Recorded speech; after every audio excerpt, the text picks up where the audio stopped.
Salut tout le monde, c'est Bartholoméo Patrick. Alors on se retrouve aujourd'hui pour une nouvelle vidéo review, analyse critique de l'épisode 1690 de One Piece qui est sorti ce dimanche. Donc cet épisode correspond au chapitre 830 de One Piece dans son intégralité, donc les 17 pages. Donc il y avait 16 ou 17 pages. Donc qu'est-ce qu'on avait dans ce chapitre? Donc on avait deux choses importantes. Jinbei donc qui nous a expliqué qu'il voulait parler à Big Mom parce qu'on savait très bien qu'il veut rejoindre l'équipage des Mugiwara, mais avant de cela, comme il fait partie de l'équipage de Big Mom, donc il veut lui demander de le quitter, mais évidemment ça ne sera pas sans conséquence, parce que Big Mom ne va pas le laisser partir comme ça.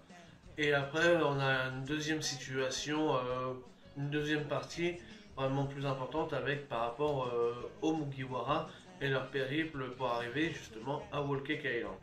Donc c'est parti, on va voir un petit peu tout ça en détail et voir un petit peu tout ce qui s'est passé dans cet épisode.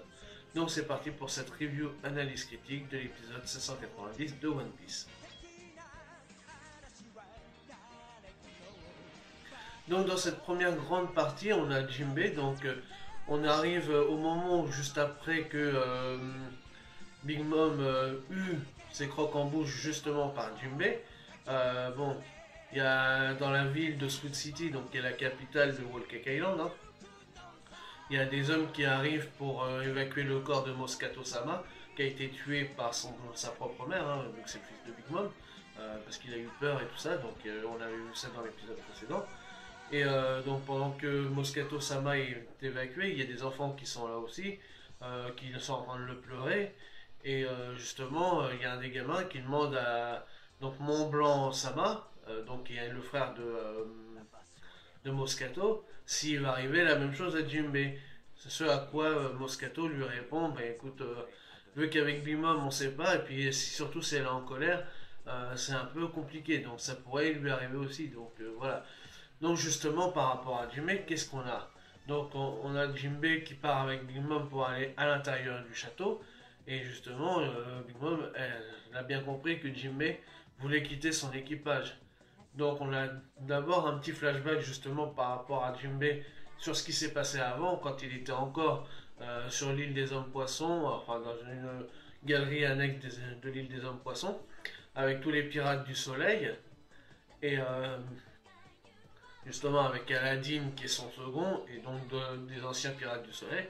Et donc il leur explique justement ce qu'il a l'intention de faire, en disant qu'il parie sur Luffy et les Mugiwara, parce qu'il estime que c'est Luffy qui sera le futur seigneur des pirates, et pas un des quatre Yonkou actuellement, donc Shanks, Barbe Noire, Kaido et Big Mom. Donc il pense que lui, ces quatre-là, ils ne seront jamais seigneurs des pirates, mais que le prochain seigneur des pirates, ça sera Luffy, et donc c'est pour ça qu'il parie sur lui, parce qu'il estime qu'il veut faire partie de son équipage pour être et surtout, il veut faire partie de cet équipage parce que justement, il pense que grâce à lui, les hommes poissons pourront être libres.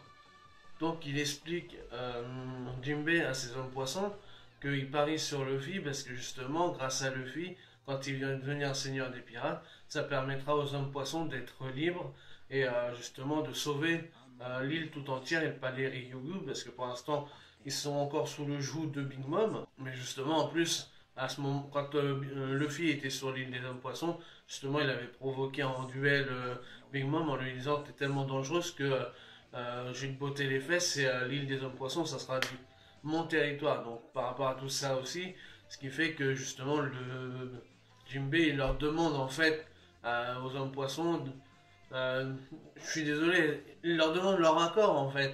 Et c'est là où c'est beau, c'est que les hommes poissons, donc tous les pirates du soleil et tout, ils disent mais vas-y, fais ce que tu as envie, nous on t'autorise, il n'y a pas de souci. Je veux dire, sois un peu égoïste et pense à toi avant. En plus, tu nous as tellement parlé de Luffy depuis 2 ans que voilà. Et même Jinbei à ce moment-là, il est un peu ému et un peu, il rougit même tellement il se rend, parce qu'il s'est même pas rendu compte que justement il avait parlé autant de Luffy. Et c'est beau franchement. Et Jinbei après, du coup, il est même, en les remerciant, il fait pratiquement une dogueza et tout. Et il a limite les larmes à l'œil, mais il n'arrive pas à les avoir. Et oui, parce qu'en plus, justement les hommes poissons ils lui disent oui mais t'as été Shichibukai justement pour nous protéger. Tu t'es mis sous la bannière de Barbe Blanche avant qu'il décède pour protéger l'île des hommes poissons. Tu t'es mis sous le joug de Big Mom justement pour protéger aussi l'île des hommes poissons. Donc tu as toujours fait en sorte de penser aux autres avant de penser à toi-même. Donc aujourd'hui, il est temps de penser à toi et de faire ce que tu as envie plutôt que de toujours te rabaisser à nous protéger, entre guillemets. Hein. Et justement, donc, vis ta vie, profites-en, mais t'inquiète pas pour nous, de toute façon, nous, on va pouvoir se protéger tout seul, et en plus, on a confiance en toi, donc vas-y, fonce, et voilà, donc arrête de te prendre la tête pour nous, et bon, de toute façon, tous les choix que tu as fait, on a toujours été pour, et on a toujours compris que c'était pour le bien de tous, donc voilà, et c'est pour ça que justement, Jinbei, il est tellement ému d'entendre ces paroles, parce qu'il pensait qu'il allait devoir plus les convaincre que ça, mais en fait, pas du tout. Justement, et c'est là où c'est le contraire, c'est que on voit très bien que c'est pas les hommes poissons qui va avoir plus de mal à convaincre, mais bien Big Mom. Et là est tout le problème. Et donc justement, on revient à la discussion entre Big Mom et Jinbei. Donc justement, Big Mom, elle lui dit, ok, il n'y a pas de problème, moi je veux bien que tu quittes mon équipage, parce qu'un pirate, donc justement c'est là que Big Mom nous parle un peu de la notion de pirate, en disant oui, hein, de toute façon un pirate c'est libre de voguer sur les mers et de faire ce qu'il a envie, donc moi il n'y a pas de problème, je veux bien te laisser partir, mais seulement à une condition, c'est que comme tu es un homme puissant et que tu es une ressource assez conséquente dans mon équipage, si tu pars, donc je perds quelque chose, mais en échange, il faut que je récupère quelque chose, parce que c'est donnant-donnant. Je te laisse pas partir sans récupérer quelque chose. Et donc c'est là qu'elle intervient et qu'on voit la folie de Big Mom, c'est qu'elle nous ramène une roulette. Et donc sur la roulette, on voit des membres, donc un bras coupé, une main, une tête coupée, une jambe coupée, on voit même la tête de Big Mom, parce qu'on voit une couronne et tout. Et donc on a des chiffres aussi, 10, 20, 50, 100 000. Donc ça peut faire penser aussi, parce que si c'est un bras, ça va pas être que 10 bras de Jinbei par exemple. Ça va être forcément Jinbei et les Pirates du Soleil. Donc c'est eux aussi qui vont trinquer, voire peut-être même l'île des Hommes Poissons. Donc pour l'instant on ne sait pas vraiment ce qui va se passer, parce qu'on n'a pas encore vu Jinbei tourner la roue. Mais voilà, donc forcément il risque d'y avoir des conséquences s'il va quitter l'équipage de Big Mom. Donc pour l'instant, on ne sait pas s'il va réussir à la quitter et s'en sortir en vie. Donc là, on verra ça peut-être dans les prochains épisodes. Donc ça c'était pour la plus grande première partie. Hein. Et donc dans la deuxième partie, on a la fin du périple des Mugiwara sur les petites archipels qui entourent Whole Cake Island.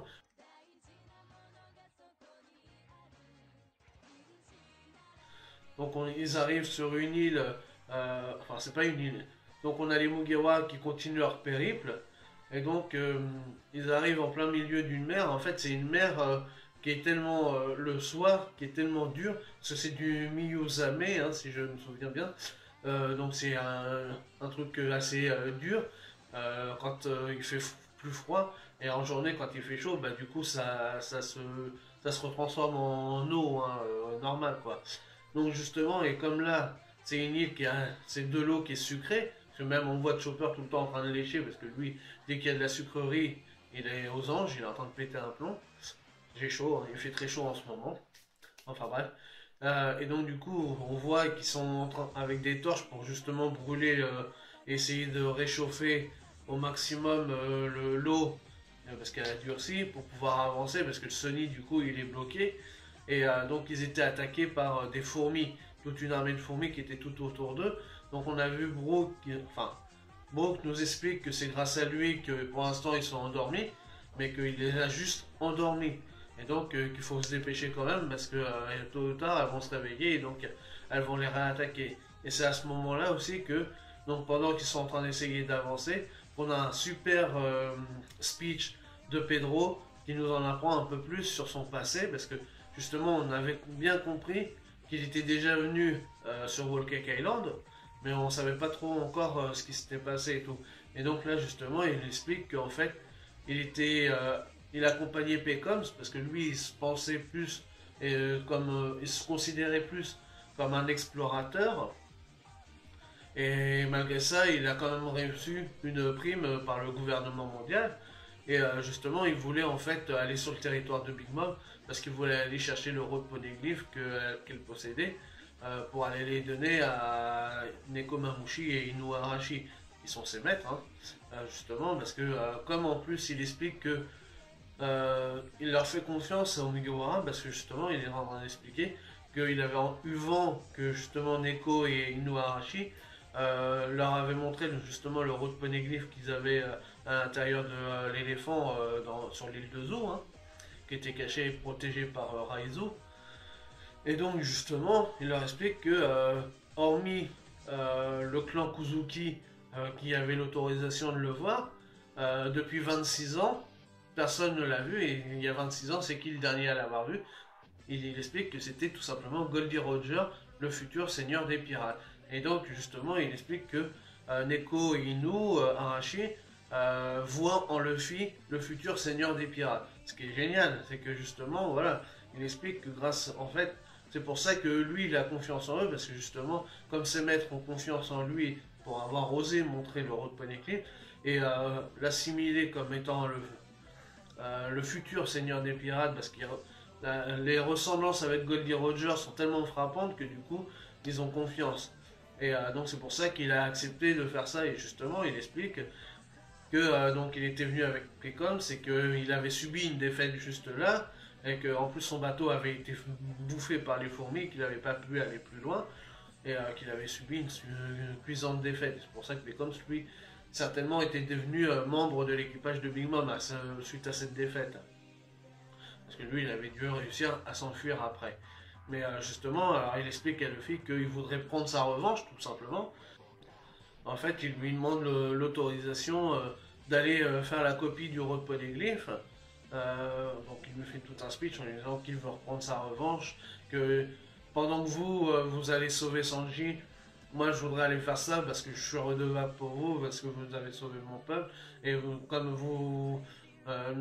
mon maître, donc Neko et Inuarashi voient en vous justement ce futur trait de caractère que vous êtes du futur roi des pirates, je voudrais faire ça pour vous. Donc en plus, donc justement, Luffy il dit ah oui, au fait, oui, Robin elle nous l'avait demandé un aussi, un truc comme ça, tu vois. Donc justement, et c'est là que bon, Luffy finalement accepte la requête de Pedro. Et donc du coup, pendant qu'eux ils vont aller chercher Sanji, Pedro lui pourra aller chercher le Road Poneglyph et ainsi prendre sa revanche sur la défaite qu'il a eue il y a quelques temps. Donc du coup, pendant tout le speech que Pedro leur fait, bah, finalement, les fourmis ont eu le temps de se réveiller, et ce qui fait que bah, ils doivent à nouveau les combattre. Donc finalement, on voit un début de combat entre les Mugiwara et les fourmis, et puis finalement, bah, le combat se termine sans qu'on ait vu vraiment s'ils ont... Bon, on se doute qu'ils ont gagné, puisque on arrive sur le lendemain matin, puisqu'on voit le jour se lever. Donc on les voit tous avec des pansements un peu à droite à gauche. On voit même le fils abruti qui dit ah j'ai mal au dos, et en fait il prend sa main comme ça et il se retourne il attrape une mâchoire de fourmi. Bon, il la balance après comme ça et tout, mais il est tellement abruti, ah j'ai mal au dos, bah oui, il avait encore une mâchoire de fourmi dans le dos. Bon, ça a été un petit rajout juste pour faire un effet comique dans l'épisode, mais c'était pas mal. Donc on les voit tous avec des pansements, donc on voit pas forcément tout le combat entièrement. C'est un peu dommage, ça aurait pu faire un petit truc un petit peu sympa. Et donc justement on voit que comme Nami elle a eu peur, elle s'était camouflée dans une armure un peu de guerrier, façon médiévale. Alors moi je me rappelle que quand j'avais lu le chapitre, parce que bon, enfin honnête hein, j'avais lu le chapitre, hein, moi je lis les scans aussi hein, en avant, donc je sais très bien ce qui va se passer. Mais justement à l'époque, je me rappelle très bien que quand j'avais vu le scan, je me demandais qui c'était, parce que je pensais que c'était un invité j'avais pas capté que c'était Nami. Parce que surtout que dans la case 2 minutes après, dans le chapitre, c'était une double page, donc tout en bas on avait Nami qui était déguisée. Bon, maintenant on sait que c'est Nami, hein. Mais à l'époque, moi je savais pas. Et dans la case suivante, quasiment, on voit Nami qui était habillée comme on l'a vu depuis le début. Et donc ça nous a... Enfin, personnellement, ça m'avait perturbé. je m'étais posé des questions et d'autres personnes avaient eu le même réflexe que moi. Bon, après, on avait bien vite compris que c'était Nami. Mais justement, et là, dans l'épisode, justement, ça permet vraiment de clarifier les choses parce qu'on voit bien que c'est Nami qui est avec cette tenue. Et comme le danger est vraiment passé, ben, du coup, et que là, finalement, ils arrivent à Whole Cake Island. Donc, du coup, là, vu que la Terre elle est en vue, on voit qu'elle enlève vite fait en fait son armure, quoi. Et donc, qu'elle dirige Brooke pour lui dire oui, c'est par là, c'est le cap que Pudding nous a indiqué, donc on peut y aller. Et donc l'épisode se termine justement avec un petit truc qui est un peu dommage parce que dans le chapitre justement, ça on le voit pas. On voit juste que Luffy nous dit ah tiens, je vois quelqu'un au loin, mais on sait pas qui. Alors que là, dans l'épisode, ce qui est dommage, c'est que bon, il nous montre que finalement c'est Sanji qui est là. On voit Sanji. Seulement dans le chapitre, on ne le voyait pas. On ne savait pas encore. Parce qu'au moment où ils arrivent, le chapitre se termine là, sans qu'on sache vraiment si c'est Sanji ou quelqu'un d'autre qui est là. Donc c'est un peu dommage ça. Donc je vous dis pas un petit peu plus la suite, hein, parce que sinon je vais vous spoiler. Donc je sais que dans le chapitre, on savait pas qui c'était, on avait juste Luffy qui nous disait il y a quelqu'un, et là ils en rajoutent avec le Sanji qui nous est montré. Donc c'est un peu dommage, parce que justement dans le chapitre, il y avait un teaser et que c'était un petit peu pas encore suggéré que c'était lui. Donc c'est dommage. Là on nous tease tout de suite que c'est lui. Donc pour une fois, c'est l'anime qui fait une boulette par rapport au chapitre. Donc c'est dommage. Donc voilà ce qu'on pouvait dire sur ce chapitre. Décidément, j'ai vraiment très chaud. Il fait 35 degrés au moins là aujourd'hui, donc c'est un peu galère. Enfin bref, on n'est pas là pour parler météo. Donc voilà, c'était vraiment un super chapitre. Moi j'ai bien un super épisode, pardon. Que j'ai vraiment bien aimé. Il n'y a pas vraiment eu de temps mort et tout, donc on a eu des bons moments, des bonnes punchlines de Jinbei avec Big Mom. Et les séquences en plus avec les petits flashbacks comme on l'avait eu la semaine dernière justement. Donc, mais on avait vu par rapport à Jinbei et Luffy et tout leur passé commun. Et là on a un petit peu accéléré. On a encore justement ce passage où parce que ça aussi, ça y était de toute façon dans le chapitre, justement avec Jinbei qui reprend justement encore à Luffy et tous les passages qu'il a eu, bon, en plus condensé, pardon, justement, mais voilà, donc c'était pas mal justement. Voilà, donc on a eu vraiment un très très bon chapitre 1. Décidément, j'ai tellement l'habitude de faire les chapitres qu'à chaque fois que je dis chapitre, je fais d'épisode.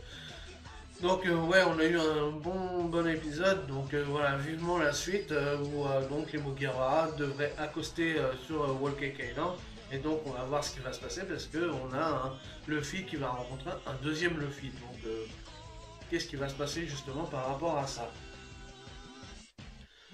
Donc voilà les amis, c'est là-dessus qu'on se quitte pour cette review analyse critique de l'épisode 790 de One Piece. Donc comme d'habitude, si vous avez aimé, n'hésitez pas à liker, à partager, à laisser des commentaires, à mettre des pouces bleus. Et puis nous, on se retrouve pour de nouvelles aventures One Piece, certainement jeudi, pour la review du prochain chapitre. Allez, salut tout le monde!